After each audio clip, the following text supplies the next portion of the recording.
Breaking bread together is a simple but powerful tradition that is centuries old. Biblical references speak to the potential of a shared meal to bring us closer, to make peace, to nourish the body as well as the soul. Most immigrants come to this country with food in their minds because they have experienced food insecurity that sometimes is very severe in their home countries. In fact, we know from testimony that many of the Ellis Island immigrants that came to the United States tell stories about their first meal that they ate here was in some ways an act of redemption. In fact, food is so... Maribel Alvarez is a professor of anthropology at the University of Arizona. Earlier this year, she spoke to a packed audience at the Fox Theater on the importance of food in our social fabric. She is also a folklorist, which she describes as the work of the ordinary, documenting the traditions and culture of everyday life, including food. The number one and most classic way is always the feast, the special occasion, the killing of a particular animal to celebrate, the shedding of blood, which so many of us will shriek at, represents the possibility of life flowing before us in the most religious rituals that we can imagine. You see that dimension. In our contemporary world, we have the food festival as a version of that.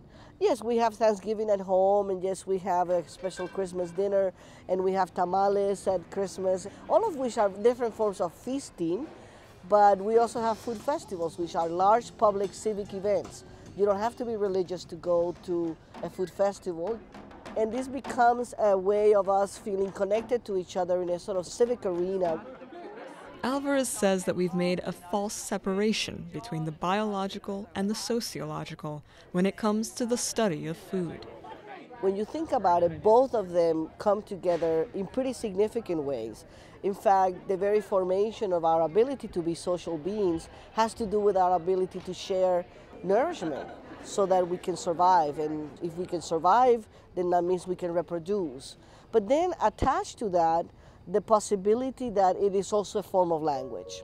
It is the first language that we learn for communication. It's the one that we grab on when we're feeling happy. It's the one that we reject when we don't like something. I mean, love looking at babies and the expression on their faces when they absolutely taste something that they don't like. Food is definitely more than survival, you know. It's probably the most complete artistic experience that we can have because it involves literally all the senses: taste, touch, smell, and it's something that everyone can understand. Jared McKinley is a botanist, longtime Tucsonan, and the associate publisher of Edible Baja Arizona, a magazine focused on how food and culture intersect in our region. He says that food and physiology intersect too, and not just in the obvious ways. You know, food calms us down. It physically calms us down. It calms us down by triggering our parasympathetic nervous system, the soothing response that kicks in when we are rested and nourished. Whatever you have going on in your head in the moment beforehand when there wasn't food around, you know, you start eating and digesting food, that blood shunts to the belly. You're not up here anymore. You're not starting to think about, you know, why am I different than this person? You're just being with that person. And food, more than anything else, causes people to calm down, come together, and stop thinking, really. It really was a game changer, this fire thing. While Alvarez acknowledges the evolutionary wiring, she marvels at the complexity of the cultural moments that are common in our food-sharing rituals. At the family table, of course, I don't have to tell you, is where we have the most intense conversations. The laughing, the crying, the falling in love, the rolling of your eyes, the holding back disgust, all of this range of emotions happen. And here's this thing.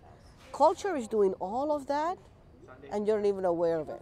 You're just living it and experiencing it. It's all happening in your body. It's participating actively of this ritual, but in the back of your mind, you're just taking it as ordinary life. Alvarez sees the tradition of gathering to share food as a theatrical stage of sorts, where we communicate in ways we might not otherwise. It is okay to accept that food is performative, that it is one mechanism by which we're actually able to say, look, there's a whole bunch of things I want to say to you and I don't know how, but here's something I cook for you. Or come home for dinner. I don't need to declare that I trust you, you are my trusted associate, I want to be your friend forever. Those things that may be awkward, I can actually perform them. When we eat together, it can cut both ways, bringing us closer, but also leaving us vulnerable and exposed.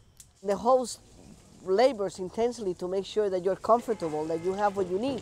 And if for some reason something is served that will make the guest uncomfortable, the host is immediately attentive to try to remedy the situation. It requires a certain leap, a certain empathy, a certain sense of kindness and forgiveness, that I may not get it all right. I never been to your house to dinner. I may not know how you do it in your home. With food and drink comes conversation, that intimate back and forth between people sharing a moment. Put it all together in this little... What about that conversation that is had in the kitchen? The one that is whispered, right? That is part of the food environment. It facilitates the desire to be confessional.